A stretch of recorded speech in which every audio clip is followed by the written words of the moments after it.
I'm 80 years old, and I need to tell you something that might save your marriage. Everything you think you know about loving someone is completely wrong. And the people who should be teaching you this, your parents, romantic movies, society, they're either lying to you or they're as clueless as I was. You see, I've been married for 56 years. And for the first 30 of those years, I was destroying the most important relationship of my life without even knowing it. My wife is 78 now. We're still together. But the mistakes I made, they almost cost me everything. And I'm running out of time to make sure you don't make the same ones. At 49 years old, I came home from work to find my wife sitting at the kitchen table. Not cooking, not reading, just sitting there in the dark. When I turned on the light, I saw her face. She'd been crying. And when she looked at me, there was something in her eyes I'd never seen before. Emptiness. She said 5 words that still echo in my mind. I don't know you anymore. Not angry, not shouting, just tired. Defeated, like she'd given up on something she'd been fighting for alone. That's the moment I realized I'd been married for 24 years to a woman I was slowly losing. And the worst part, I had no idea it was happening. Here's the biggest lie they tell you about marriage. Love is enough. If you love each other, you'll figure it out. Marriage is about compromise and teamwork. You know what? That's garbage. Love isn't enough. I love my wife every single day we were together. But love without action is just a feeling you keep to yourself while the other person slowly dies of loneliness. You think showing up is enough. You think providing is love. You think being faithful means you're a good husband. I thought all of that too. And I was wrong about every single one. Let me tell you about my friend Richard. Married 42 years. His wife died 3 years ago. Cancer. At her funeral, he stood up to speak, and he broke down. Couldn't get through it. His daughter had to finish reading his speech. You know what he wrote? "I'm sorry I waited until you were dying to finally listen to you." Richard spent 42 years thinking he was a good husband because he worked hard and stayed faithful. But his wife spent 42 years feeling unheard. Invisible. Lonely in her own marriage. Don't be Richard. Don't wait until it's too late to realize you've been present but absent at the same time. The moment we got married, I stopped trying. I stopped dating her.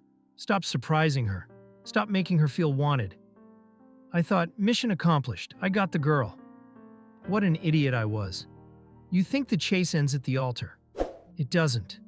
It never ends. Or it shouldn't. But I let it end. I stopped bringing flowers. Stopped planning dates. Stopped leaving notes.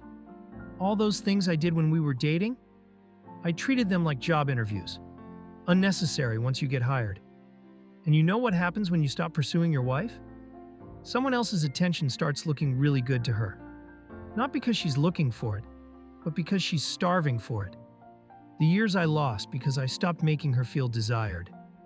The moments I could have created. The spark I let die. I took her for granted because she was always there. I assumed she knew I loved her. I assumed I do meant forever without effort.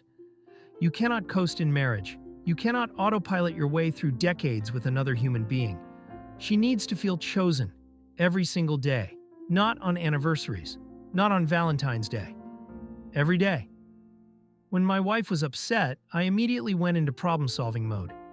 She'd come to me with something bothering her, and I'd start offering solutions. Here's what you should do. Have you tried this? The answer is obvious. You know what she needed? For me to shut up and listen. But I didn't understand that. I thought I was being helpful.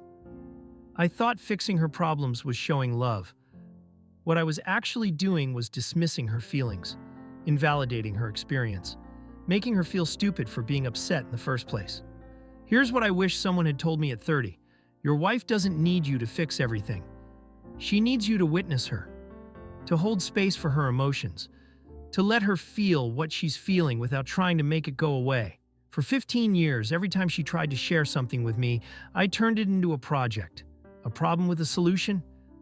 I wonder how many times she stopped sharing because she knew I'd just try to fix it instead of feeling it with her. The conversations we could have had, the intimacy we could have built, the connection I destroyed by always trying to be the hero. You're not her mechanic. You're her partner. Stop trying to fix her. Start trying to know her. Work, hobbies, friends, television, projects around the house. Everything got my attention before she did. You know why? Because everything else was easier. Work had clear goals. Hobbies were relaxing, friends were fun. But marriage required effort, vulnerability, presence. So I avoided it by staying busy. I told myself I was working hard for our family, building our future, providing security. And those things mattered. But you know what she wanted? Me, not my paycheck. Not the nice house I bought. Not the retirement fund I built. Me, my time, my attention, my presence. I missed dinners because of work. Canceled plans because something came up. Spent weekends on projects instead of with her. And every time I chose something else over her, I was sending a message. You're not priority. You're not worth my best energy. You get what's left over. And what was left over? Not much. My wife used to ask me to take walks with her in the evening. Just walk around the neighborhood, talk, be together. And you know how many times I said, "Not tonight, I'm tired"? Hundreds, thousands. All those evenings I'll never get back. All those conversations we never had. All those moments of connection I traded for, what?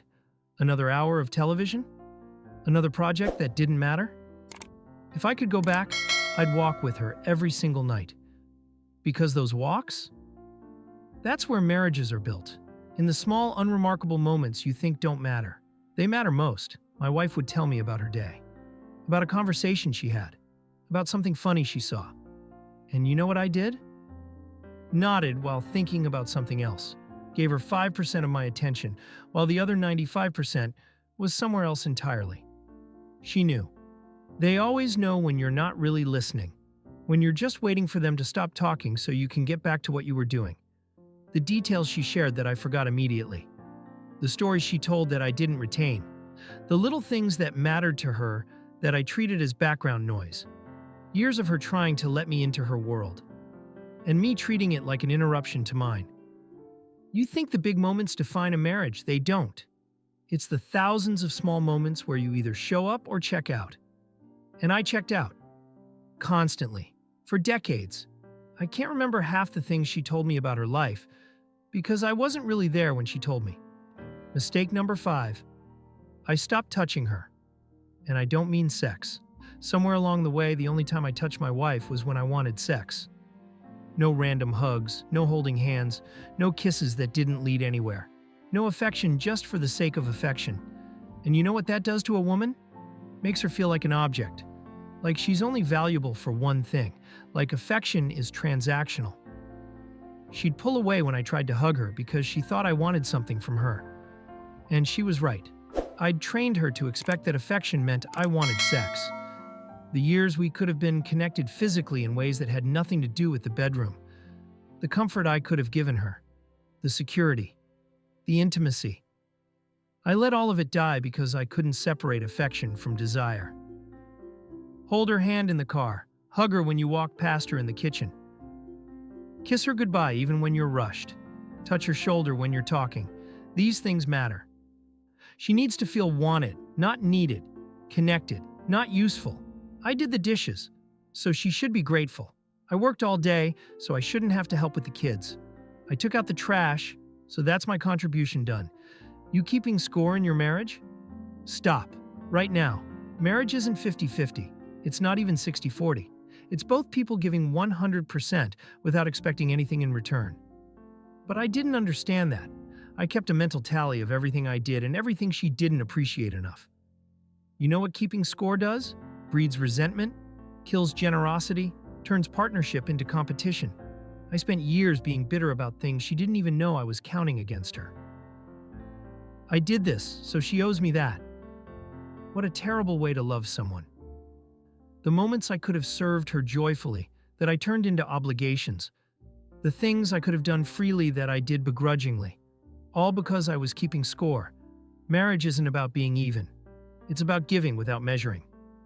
I love you became automatic, meaningless. A reflex when hanging up the phone or leaving the house. No eye contact. No feeling behind it. just words I'd trained myself to say out of habit. But there were other words I stopped saying entirely. I'm proud of you. You're beautiful. I need you. Thank you for everything you do. I notice you. You matter to me. When's the last time you told your wife something specific you appreciate about her? Not, thanks for dinner. Something real, something she'd remember. I went years without telling my wife the things I loved about her. I assumed she knew. I assumed it was obvious. It's not obvious. She needs to hear it, out loud, with specificity, not generic compliments. Real observations about who she is and what she does and why you're grateful she exists. The words I kept in my head that she needed to hear. The appreciation I felt but never expressed. The admiration I had but never voiced. Words cost nothing, but silence costs everything. Mistake number 8. I didn't protect us from drift. Here's the thing nobody warns you about. You don't fall out of love dramatically. You drift apart slowly. So slowly you don't notice until you're strangers living in the same house. I didn't protect us from drift. I let days turn into weeks where we barely talked. I let routines replace connection. I let us become roommates instead of lovers. Because I was comfortable. Because I assumed we'd always be close. Because I didn't realize that relationships require constant maintenance. You think love is a destination. It's not. It's a direction. And if you're not actively moving toward each other, you're drifting apart. There's no neutral, no coasting. You're either building intimacy or losing it. I lost years of intimacy because I didn't realize drift was happening. By the time I noticed, we were miles apart. It took years to find our way back to each other. Years we could have spent close if I'd just paid attention. After that night when she said she didn't know me anymore, I changed. Not overnight, not perfectly. But I started trying. Really trying. I started pursuing her again. Planning dates. Leaving notes. I started listening without trying to fix. Started asking about her day and actually caring about the answer.